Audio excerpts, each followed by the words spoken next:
Nós vamos ler um texto que está na segunda carta de Paulo aos Coríntios, capítulo de número 4. Vamos ler os 3 últimos versículos, que é o 16, o 17 e o 18, para a gente poder meditar nesta manhã. Nos diz assim a palavra de Deus: por isso não desfalecemos, mas ainda que o nosso homem exterior se corrompa, o interior contudo se renova de dia em dia, porque a nossa leve e momentânea tribulação produz para nós um peso eterno de glória, muito excelente, não atentando nós nas coisas que se veem, mas nas que não se veem, porque as que se veem são temporais e as que não se veem são eternas. Amém? Amém, meu Deus. Vamos louvar ao Senhor. Espírito Santo, ore por mim, leve para Deus tudo aquilo que eu preciso. Espírito Santo,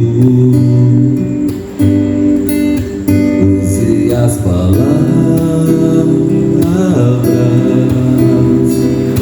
que eu necessito usar, mas não consigo. Me ajude nas minhas fraquezas, não sei como devo pedir. Espírito Santo, vem interceder por mim.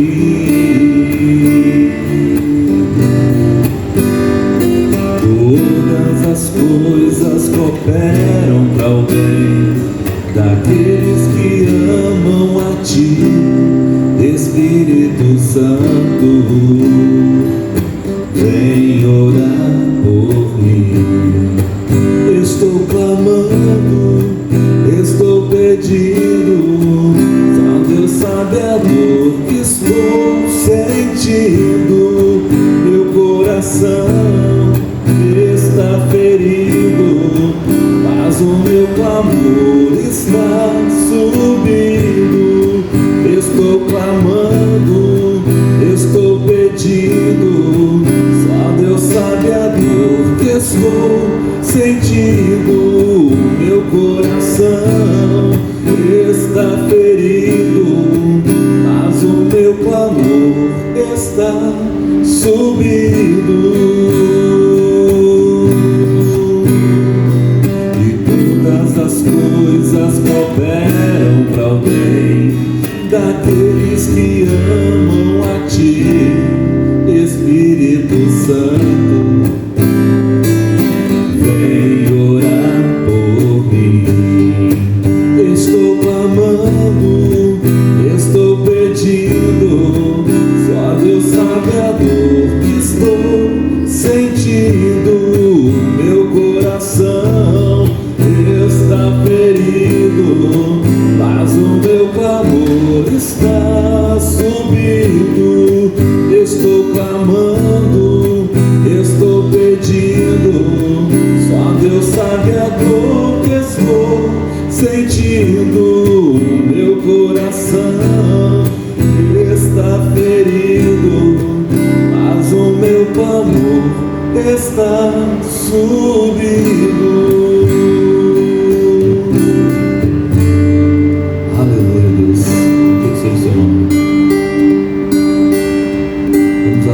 Em espírito e verdade. Em espírito, em verdade, te adoramos, te adoramos. Você pode cantar com o Senhor. Em espírito, em verdade, te adoramos, te adoramos. adoramos, Ele é Rei dos Reis, Rei dos Reis e Senhor. Nós te entregamos nosso viver, Rei dos Reis e Senhor. Te entregamos nosso viver pra te adorar, ó Rei dos Reis. Foi que eu nasci, ó Rei Jesus. Meu prazer é te louvar, meu prazer é estar nos átrios do Senhor. Meu prazer é viver na casa de Deus, onde flui o amor. O Senhor Jesus disse que vem a hora e já chegou em que os verdadeiros adoradores adorariam o Pai em espírito e em verdade. Esse é o momento em que nós o adoramos em espírito e em verdade. Aleluia, Deus. Em espírito, em verdade, te adoramos. Senhor, nós te adoramos, te adoramos. Em espírito e em verdade, e te adoramos,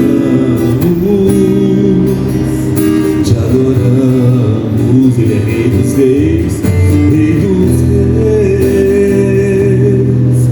e Senhor. Te entregamos nosso viver, Rei dos Reis e Senhor. Te entregamos nosso viver pra te adorar, ó Rei dos Reis. Foi que eu nasci, ó Rei Jesus.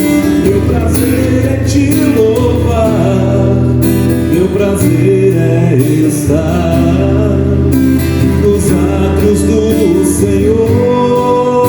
Meu prazer é viver na casa de Deus, onde flui o amor. Pra te adorar, ó Rei dos Reis.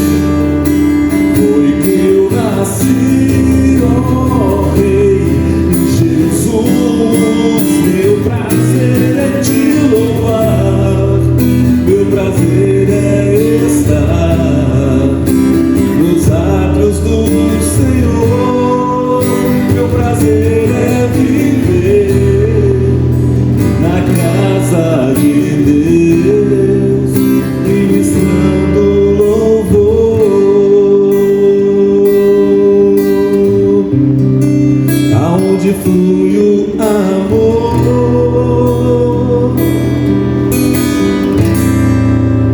ministrando louvor.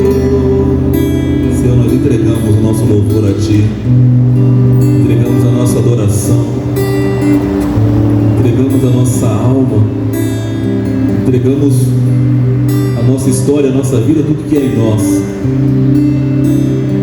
Nós consagramos a Ti a nossa vida, Senhor, pois esse é o nosso maior prazer, essa é a nossa maior alegria, adorar ao Teu nome, cantar ao Senhor, sentir a Tua presença, reunir-nos diante do Teu altar, Deus.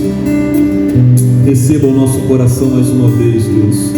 Receba o nosso louvor, a nossa adoração, pois nós Te entregamos ela aqui hoje, nesta manhã de terça-feira, enquanto nós adoramos o Teu nome, Senhor. Permita-nos sentir sentir a Tua presença e nos alegrarmos com a Tua paz. Dai-nos a Tua bênção, Senhor. Que o Senhor seja exaltado sobre todas as coisas. Tu és o nosso Pai que está no céu. E nós santificamos o Seu nome, Deus, entre nós, crendo que o alimento de cada dia o Senhor já tem nos dado, não só hoje, mas por todos os dias da nossa vida o Senhor tem nos sustentado.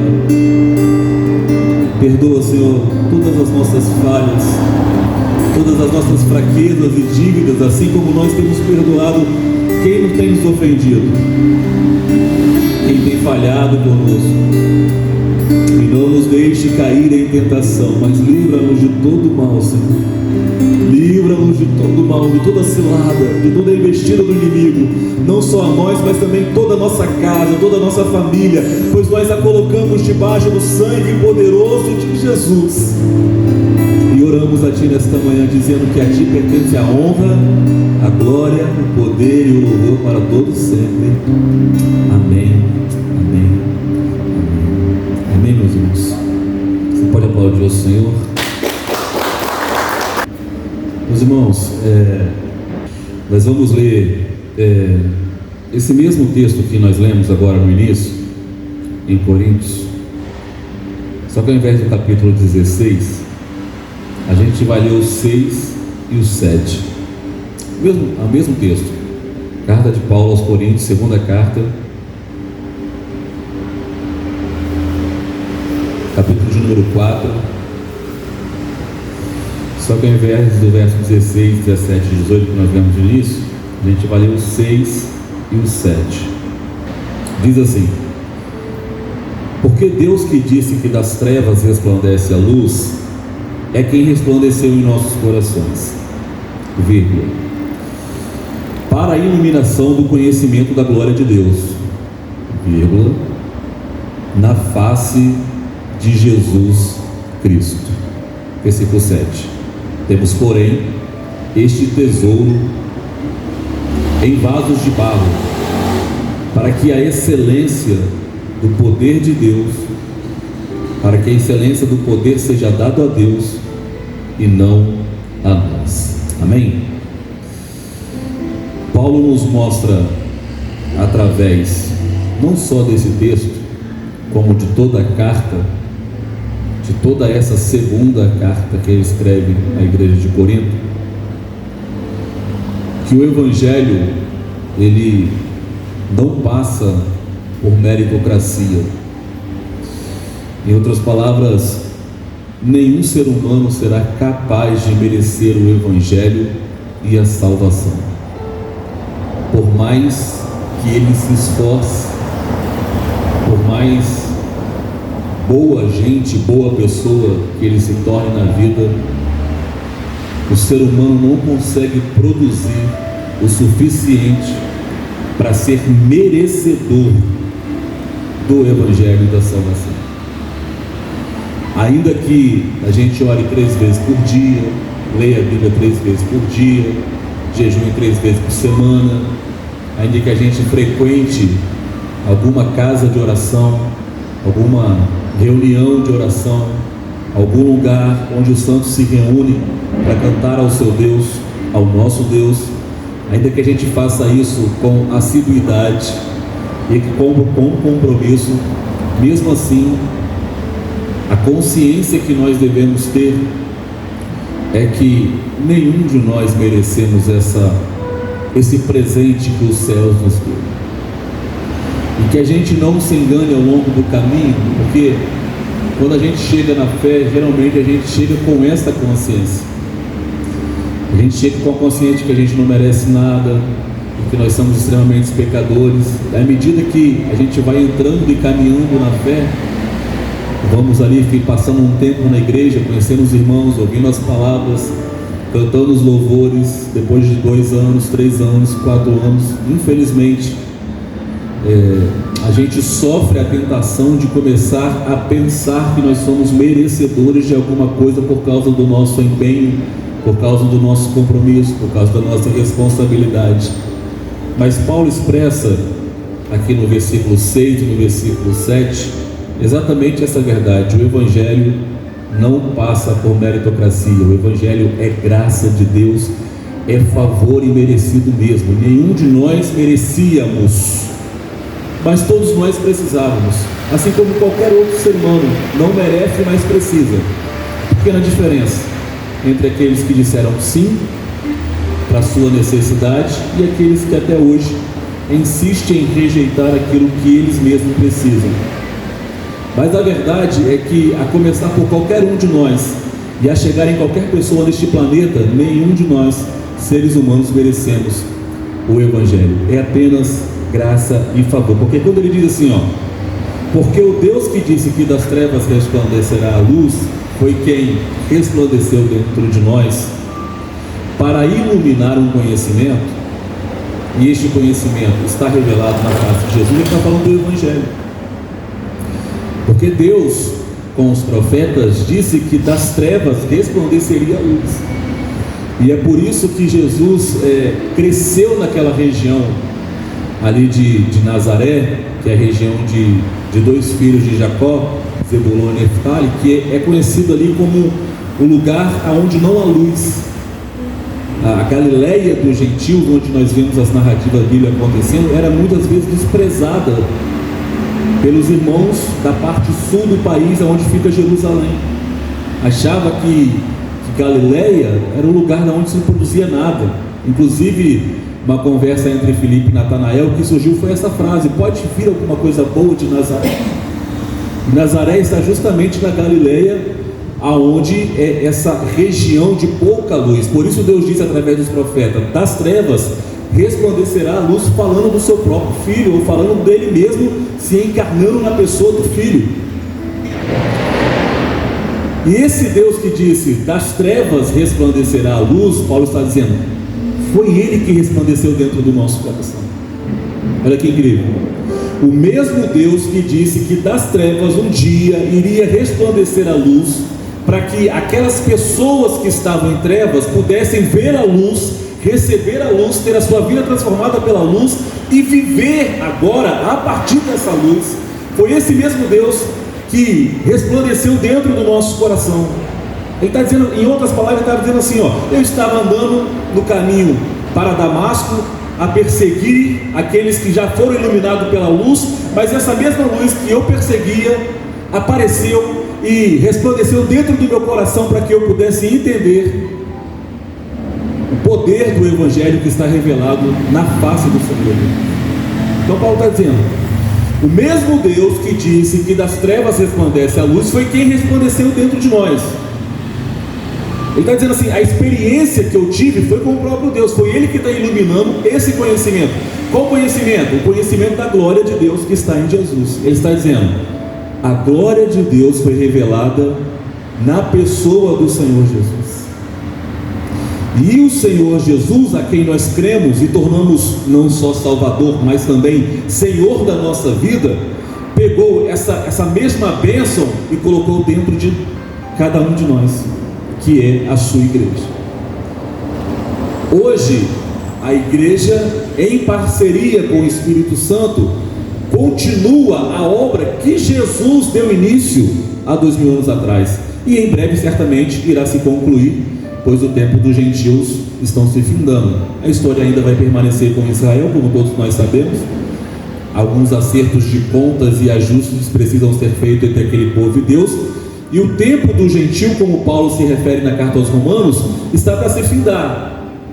Então esse mesmo Deus resplandeceu dentro de nós, iluminou este conhecimento. Qual é o conhecimento? O conhecimento do Evangelho, que está na morte, sacrifício e ressurreição de Cristo. Ele resplandeceu dentro de nós, iluminou este conhecimento para quê? Ele diz, para que a gente tenha isso, não por merecimento, mas como tesouro em vasos de barro. É como se a gente pegasse algo muito caro, extremamente valioso, e colocasse dentro de algo completamente sem valor, para transportar entre as pessoas, entre os homens. E é assim que Paulo se vê. Mas posso dizer uma coisa para você? Paulo escreveu praticamente a metade do Novo Testamento. São 13 livros escritos por Paulo, se a gente não considerar Hebreus, que a gente não sabe quem é. Paulo escreveu sobre batismo nas águas, na carta aos Romanos. Essa doutrina que nós carregamos e dizemos às pessoas: não, você tem que batizar nas águas. Foi Paulo que ali ratificou, colocou como deveria ser, quando disse que aqueles que são batizados nascem para uma nova vida. Foi Paulo que falou sobre a doutrina do arrebatamento da igreja na carta aos Tessalonicenses, quando ele disse: irmãos, não quero que vocês sejam ignorantes acerca daqueles que dormem, porque o mesmo Cristo voltará do céu, e aqueles que estão em Cristo dormindo ressuscitarão primeiro, depois nós, os que ficarmos vivos, seremos transformados. E ele vai falando sobre o arrebatamento ali, doutrina do arrebatamento, doutrina do batismo. Ele fala sobre os dons espirituais na carta aos Coríntios. Quais são os dons espirituais, por que eles existem e qual é a finalidade desses dons. Nós que acreditamos nos dons espirituais, está certo que alguns não, mas várias pessoas da fé cristã acreditam nos dons espirituais, são continuistas. Então são doutrinas que a igreja segue até hoje: comportamento, relacionamento. Ele fala na carta aos Efésios como que o marido e a mulher devem se comportar, como que o pai e o filho devem se relacionar, como que o patrão e o empregado devem se relacionar. Paulo, ele faz uma enciclopédia de como deve ser a vida na igreja, e mesmo assim ele está dizendo: gente, eu sou apenas vaso de barro.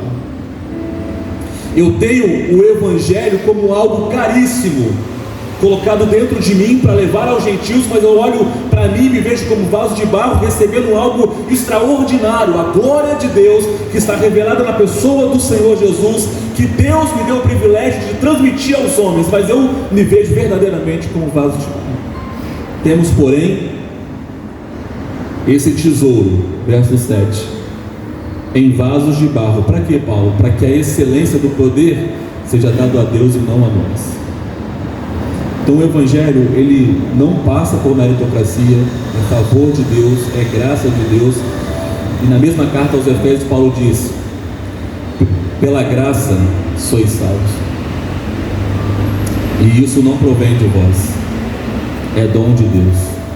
Então que a gente tenha consciência de que nós recebemos esse belo presente, que se for olhar na verdade o que a gente merece, vou citar 2 versículos para você entender o que a gente merece. Romanos 3:23 e 6:23. Romanos 3:23 diz assim: porque todos pecaram, todos igualmente estão destituídos ou separados ou carecem da glória de Deus. Todos igualmente, a despeito de quem seja. 6:23 diz que o salário do pecado é a morte, e o dom gratuito de Deus é a salvação, é a vida. Se a gente olhar o que a gente merece de verdade, é morte. O que a gente merece de verdade é sofrimento. O que a gente merece de verdade é dor. O que a gente merece de verdade é enfermidade. Mas Deus tirou aquilo que a gente merecia e colocou aquilo que a gente precisa. E isso é favor imerecido, isso é graça, isso é o evangelho. Essa é a grande e boa notícia para nós. Nós que merecíamos a morte, nós merecíamos sofrimento, nós merecíamos dor. Deus, na pessoa do Senhor Jesus, tirou tudo isso e disse: gente, vou dar outra coisa para vocês. Vou dar para vocês a oportunidade de viverem bem na pessoa do Senhor Jesus. E isso é favor imerecido. É isso que Paulo está dizendo: eu não mereço, mas eu preciso. E é assim até hoje. Nenhum de nós merecemos, mas todos nós precisamos dessa graça que nos salvou do império das trevas, nos transportando para o reino de luz do Filho do seu amor. E em breve essa obra será concluída. E quando nós lemos no início, né? Quando esse homem exterior se corromper, porque a carne vai se corrompendo, e não é uma corrupção moral não, é uma corrupção física, biológica, degenerativa. Os olhos vão escurecendo, os ossos vão doendo, o corpo vai se corrompendo. Ele diz: portanto, ou contudo, o homem interior se renova de dia em dia, pois essa leve e momentânea tribulação não se pode comparar com o eterno peso de glória que há de se revelar em nós. Não atentando para as coisas que se veem, mas para que se não veem, porque as que se veem são transitórias e passageiras, mas as que não se veem são eternas. Amém, meus irmãos? Podemos agradecer a Deus por esta manhã, por esta reunião. Vamos estar em pé então.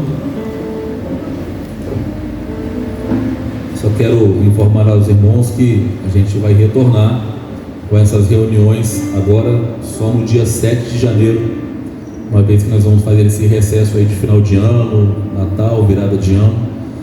Dia 6 a gente recomeça lá no culto da garagem, na segunda-feira às noite. Terça-feira, no dia 7, nós estaremos aqui de volta. Amém? Vamos agradecer ao Senhor. Deus, nós te louvamos pelo teu cuidado sobre a nossa vida, por este ano de vitória que o Senhor nos concedeu, e por que também não dizer este mês, pois certamente a mão que nos trouxe até aqui irá nos levar até o último dia deste ano. Bendito seja o teu nome, Senhor. Obrigado por tua companhia, por tua paciência, por tua misericórdia e por ter nos incluído neste plano de salvação. Obrigado por ter colocado esse tesouro dentro de nós, que é o Evangelho, pois nós nos sentimos assim, como algo extremamente precioso colocado dentro de nós, vasos de barros, que somos também, ó Deus, como um vapor que aparece e vai embora, mas o Senhor tem nos dado a graça de viver o Evangelho todos os dias. Por isso nós te bendizemos. Obrigado pela nossa família, pelo teto sobre a nossa cabeça, pelo alimento sobre a mesa, pelas reuniões dos santos, aqui ou em qualquer outro lugar, em qualquer outra comunidade, em qualquer outra igreja onde nós nos reunimos. Nós te agradecemos, ó Deus, pela companhia, pelos irmãos, pelas amizades e por tudo que o Senhor tem feito a cada um de nós. Mas sobretudo, te agradecemos por tão grande salvação. Obrigado pelo sacrifício da cruz, que perdoa as nossas falhas e nos coloca mais uma vez em paz com Deus. Nós oramos agradecido, pedindo mais uma vez a bênção do Senhor sobre esse estabelecimento e sobre esta empresa, sobre todos que aqui trabalham, sobre a família de todos que aqui trabalham. Nós entregamos tudo e todos em tuas mãos e fazemos isso com gratidão, em nome de Jesus. Amém, amém e amém. Que o grande amor de Deus, a graça do Filho, as eternas e doces consolações do Espírito Santo reine e permaneça com cada um de nós, não só hoje, mas até a volta de Jesus. Amém. Bem, meus irmãos, está encerrado. Deus abençoe a todos.